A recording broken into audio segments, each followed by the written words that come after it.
नमस्कार। आज मैं आपको प्रमुख हिंदू धार्मिक स्थल श्री मल्लिकार्जुन ज्योतिर्लिंग की कहानी सुनाऊंगा। आंध्र प्रदेश के कुर्नूल जिले में कृष्णा नदी के तट पर श्रीशैल पर्वत पर विराजमान श्री मल्लिकार्जुन ज्योतिर्लिंग 12 ज्योतिर्लिंगों में द्वितीय स्थान रखता है। यह जगह न केवल एक ज्योतिर्लिंग है, बल्कि माता सती के 51 शक्तिपीठों में से भी एक है। शिव पुराण के अनुसार सृष्टि के कल्याणकर्ता भगवान शिव और माता पार्वती कैलाश पर्वत पर अपने पुत्रों स्वामी कार्तिकेय और श्री गणेश के साथ निवास कर रहे थे। समय के चक्र के साथ जब दोनों पुत्र युवा अवस्था में पहुंचे, तो उनके मन में विवाह के प्रति उत्सुकता जागृत हुई। दोनों भाइयों के मध्य इस बात को लेकर एक विवाद उत्पन्न हो गया कि कुल की मर्यादा और शास्त्र सम्मत विधान के अनुसार किसका विवाह प्रथम होना चाहिए। कार्तिकेय का तर्क अत्यंत स्पष्ट था। वे आयु में बड़े थे, देवताओं के सेनापति थे और उन्होंने तारकासुर जैसे भयानक असुर का वध कर अपनी ताकत व शक्ति सिद्ध की थी। उनका मानना था कि ज्येष्ठ होने के नाते प्रथम विवाह का अधिकार उन्हीं का है।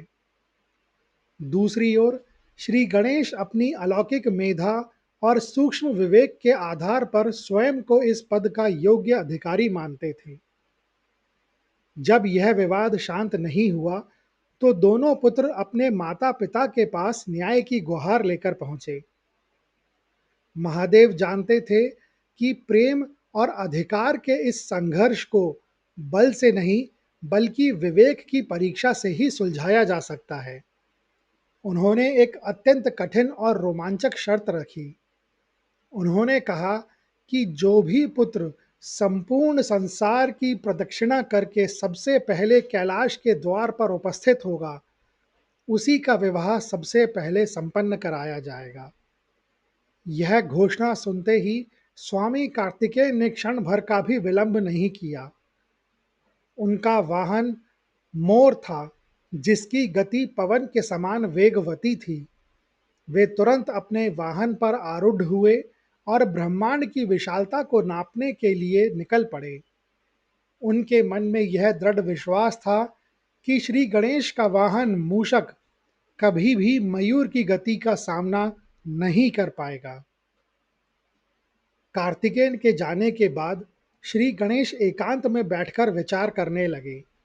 वे भली भांति जानते थे कि उनकी शारीरिक संरचना और उनके वाहन की गति उन्हें इस भौतिक दौड़ में विजय नहीं बना सकती। परंतु भगवान श्री गणेश बुद्धि के अधिपति हैं। उन्होंने शास्त्रों के उस मर्म का चिंतन किया जो भौतिक जगत से परे आध्यात्मिक सत्य की व्याख्या करता है। उन्होंने पाया कि वेदों और पुराणों के अनुसार जो पुत्र अपने माता पिता की सेवा करता है और उनकी प्रदक्षिणा करता है, उसे पृथ्वी की 10 बार परिक्रमा करने से भी अधिक पुण्य प्राप्त होता है। श्री गणेश ने अत्यंत श्रद्धा के साथ एक रत्न जड़ित सिंहासन मंगाया और उस पर पिता महादेव और माता पार्वती को विराजमान किया। उन्होंने विधि विधान से उनका पूजन किया, उन्हें सुगंधित द्रव्य अर्पित किए और फिर अत्यंत शांत भाव से उनकी 7 बार प्रदक्षिणा की। जब वे प्रदक्षिणा पूर्ण कर हाथ जोड़कर खड़े हुए, तो महादेव ने विस्मित होकर पूछा कि वे पृथ्वी की परिक्रमा करने क्यों नहीं गए। तब श्री गणेश ने अत्यंत विनम्रता पूर्वक उत्तर दिया कि उनके लिए उनके माता पिता ही साक्षात ब्रह्मांड हैं। उनकी इस सूक्ष्म और मर्मस्पर्शी व्याख्या से शिव और शक्ति का हृदय भर आया। उन्होंने गणेश की बुद्धिमत्ता को सर्वोपरि स्वीकार किया और प्रजापति विश्वरूप की 2 दिव्य कन्याओं रिद्धि और सिद्धि के साथ उनका विवाह अत्यंत धूमधाम से संपन्न करा दिया। इधर स्वामी कार्तिकेय ने अपने कठोर संकल्प और अदम्य साहस के साथ संपूर्ण पृथ्वी की परिक्रमा पूर्ण की। जब वे अत्यंत थके हुए कैलाश की सीमा पर पहुंचे, तो उन्हें देवर्षि नारद मिले। नारद मुनि ने उन्हें सूचना दी कि श्री गणेश का विवाह तो हो चुका है और वे अब गृहस्थ सुख का आनंद ले रहे हैं। यह सुनते ही कार्तिकेय के हृदय को गहरा आघात लगा। उन्हें लगा कि उनके माता पिता ने उनके कठोर पुरुषार्थ और तपस्या का उचित मूल्य नहीं समझा। यद्यपि महादेव और माता पार्वती ने उन्हें हृदय से लगाया और श्री गणेश की तार्किक विजय के बारे में विस्तार से समझाया, परंतु कार्तिकेय का स्वाभिमान और चित्त शांत नहीं हुआ। कार्तिकेय ने अनुभव किया कि जिस स्थान पर उनके मान का रक्षण नहीं हुआ, वहां रहना उनके लिए उचित नहीं है। उन्होंने संसार की चकाचौंध और पारिवारिक मोहों से विरक्त होने का निर्णय लिया। माता पिता के बार बार अनुनय विनय को अनदेखा करते हुए उन्होंने उनके चरण स्पर्श किए और मौन धारण कर दक्षिण दिशा की ओर प्रस्थान कर लिया। वे चलते चलते आंध्र प्रदेश के घने वनों और सुरमय पहाड़ियों के बीच स्थित श्रीशैल पर्वत पर पहुंच गए। वहां उन्होंने कुमार ब्रह्मचारी के रूप में रहने का व्रत लिया और भगवान शिव की घोर आराधना में लीन हो गए। कैलाश पर माता पार्वती का हृदय अपने ज्येष्ठ पुत्र के विरह में निरंतर रोता रहता था। एक माता के लिए उसके दोनों पुत्रों का सुख अनिवार्य है। उन्होंने महादेव से बार बार प्रार्थना की कि वे किसी भी प्रकार कार्तिकेय को वापस ले आएं। महादेव ने पहले देवताओं के राजा इंद्र और अन्य ऋषियों को संदेशवाहक बनाकर भेजा, परंतु कार्तिकेय ने अपनी प्रतिज्ञा नहीं तोड़ी। अंततः पुत्र के प्रति अगाध ममता और करुणा से वशीभूत होकर भगवान शिव और माता पार्वती स्वयं श्रीशैल पर्वत की ओर चल पड़े। जब कार्तिकेय को यह आभास हुआ कि उनके माता पिता स्वयं उन्हें लेने आ रहे हैं, तो वे लोक मर्यादा और संकोच के कारण वहां से भी दूर चले गए। वे श्रीशैल से कुछ दूरी पर स्थित क्रौंच पर्वत की कंदराओं में छिप गए। पुत्र की यह विरक्ति देखकर महादेव और शक्ति अत्यंत द्रवित हुए। उन्होंने विचार किया कि यदि वे कार्तिकेय के पीछे निरंतर जाते रहेंगे, तो वह संकोचवश और दूर भागता रहेगा। अतः उन्होंने निर्णय लिया कि वे उसी श्रीशैल पर्वत पर लिंग के रूप में सदा के लिए स्थापित हो जाएंगे, ताकि वे अपने प्रिय पुत्र के निकट भी रह सकें और उस क्षेत्र के भक्तों का उद्धार भी कर सकें। इस प्रकार महादेव वहां अर्जुन, जो कि शिव का एक नाम है, और माता पार्वती वहां मल्लिका अर्थात कोमल पुष्प के समान देवी के रूप में प्रतिष्ठित हुए।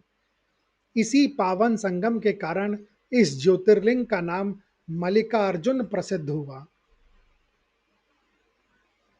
मल्लिकार्जुन ज्योतिर्लिंग की विशेषता यह है कि यह केवल एक शिव तीर्थ नहीं है, बल्कि यहाँ प्रकृति और पुरुष का पूर्ण मिलन है।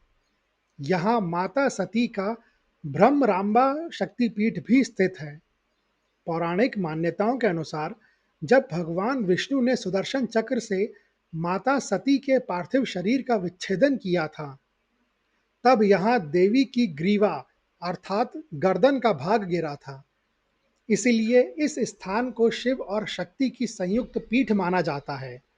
यहाँ साधना करने वाले साधकों को ज्ञान और वैराग्य दोनों की प्राप्ति एक साथ होती है। यहाँ के वनों में रहने वाले प्राचीन जनजातीय समुदायों और ऋषियों के बीच एक कथा प्रचलित है कि माता पार्वती ने यहाँ ब्रह्मरांबा का रूप धारण कर अरुणासुर नामक दैत्य का संहार किया था। उस असुर को यह वरदान प्राप्त था कि वह किसी भी दो या चार पैर वाले प्राणी से नहीं मारा जाएगा। तब माता ने अनगिनत भ्रमरों अर्थात भौरों का रूप लिया और उस असुर का अंत कर दिया। आज भी मंदिर के प्रांगण में एक ऐसा स्थान है जहां कान लगाने पर मधुमक्खियों के गुंजन जैसी ध्वनि सुनाई देती है, जिसे माता की उपस्थिति का प्रतीक माना जाता है।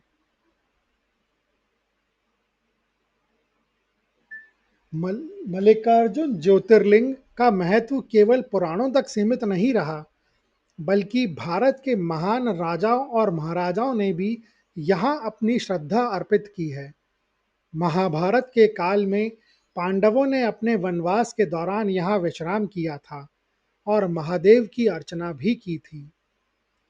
मंदिर के पास स्थित पाताल गंगा के तट पर आज भी कई ऐसी गुफाएं हैं जिनके बारे में कहा जाता है कि वहां अर्जुन ने तपस्या की थी।